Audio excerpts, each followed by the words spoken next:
This video is brought to you by Squarespace. From websites and online stores to marketing tools and analytics, Squarespace is the all-in-one platform to build a beautiful online presence and run your business.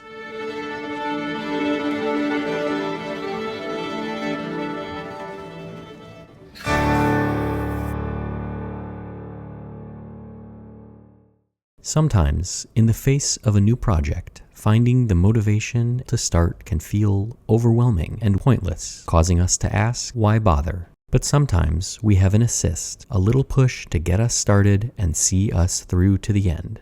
And Squarespace calls it design intelligence. Based on over 2 decades of experience, they've built a comprehensive AI suite of tools to help you unlock your creative potential, taking your inputs and scaling them up to allow you to build a beautiful, personalized, and dynamic website with no coding or design experience necessary, allowing you to focus on the content, your artwork, your store, your business, or your own piece of the World Wide Web. So head over to squarespace.com for a free trial, and when you're ready to launch, go to squarespace.com/Baumgartner to save 10% off your first purchase of a website or domain. As I near writing my 10,000th proposal, a milestone of no particular importance to anyone but me, I must pause and reflect back on the nearly 30,000 paintings that have passed through my doors. Countless of these works have been conserved many times before, some good, some not so good. And in adding another modest link to what seems like a never-ending chain, I wonder, what's the point?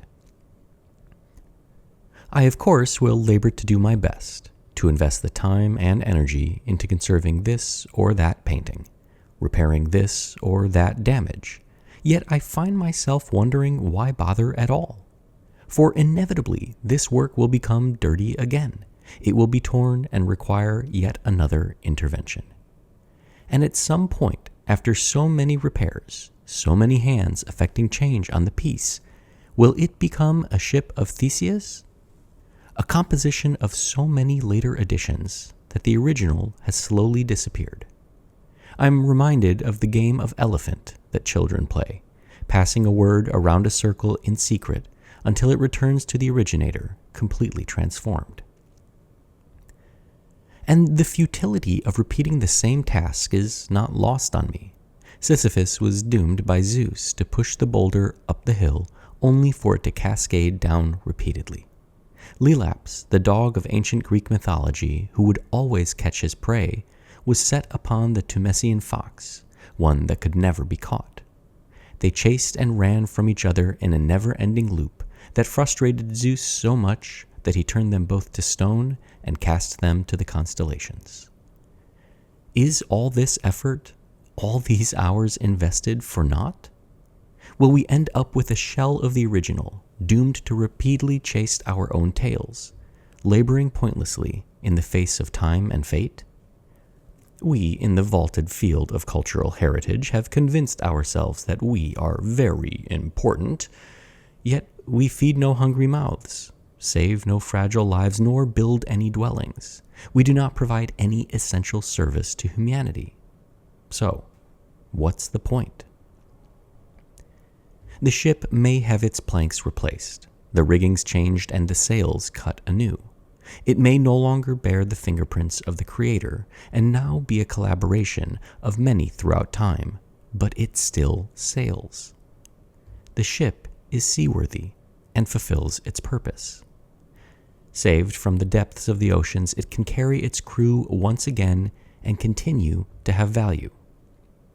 And those that step aboard will only know what is, not what has been lost. They will not bemoan the changes, only recognize the stable vessel carrying them. Though he labors endlessly, knowing that he will never achieve rest, Sisyphus perseveres in the face of the void, not because he's foolish or a masochist. It's because in his work, as seemingly futile as it is, he finds purpose and meaning, and that sustains him. He may not be able to change his fate, to alter his sentence, but he can complete it with integrity and passion, over and over and over, defining, if for no one but himself, a pure and honest dignity. The dog will chase because that is what he is wont to do, and the fox will run for his life. Neither steps back and decides to chase or run. They do because it is an essential part of their composition, run and chase. And in completing their tasks, they fulfill their purposes, regardless of whether safety is achieved or the catch is made. And in that act, they are aware only of what is present, only what is consuming their energies and lives. They are purely in the moment and living free. When I receive a painting that my father or I worked on years ago for a second intervention, I am not dismayed. Rather, I see the opportunity for the piece to continue its life, to skirt what feels like the inevitability of the end of things, a fate that I cannot escape, but for the impact of the work I do on these totems. My work is conservative by nature, changing the piece as little as possible and trying to preserve and honor the original, knowing that I am very much changing it in small ways. Yet my changes do not strip the piece of its core purpose. A glossier varnish, additional retouching, or structural support do not betray the labor of the artist or the magic that exists upon first encounter with the piece.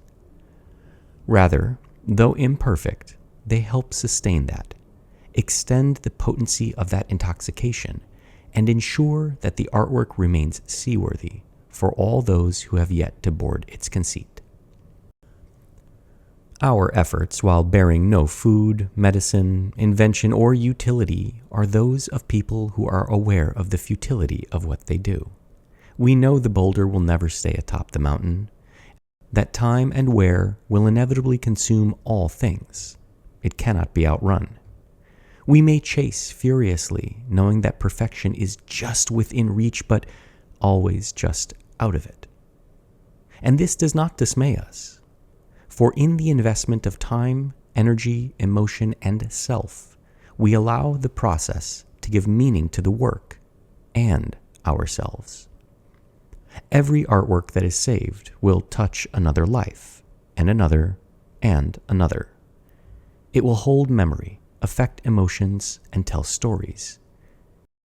It will relieve, question, challenge, and instruct us, and our labors will be converted into those core elements of humanity.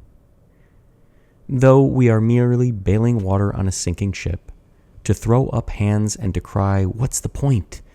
is yielding of agency, a giving in to the void that seeks to strip us of meaning, to nullify our time here and to render us irrelevant. Repeating the same task ad infinitum does not make it pointless, for we can learn, perfect, and then revel in the precision of the movements. We can convert time and energy into value.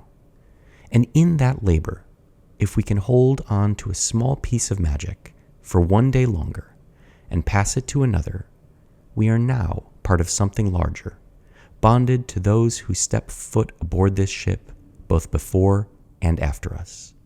And that is meaning.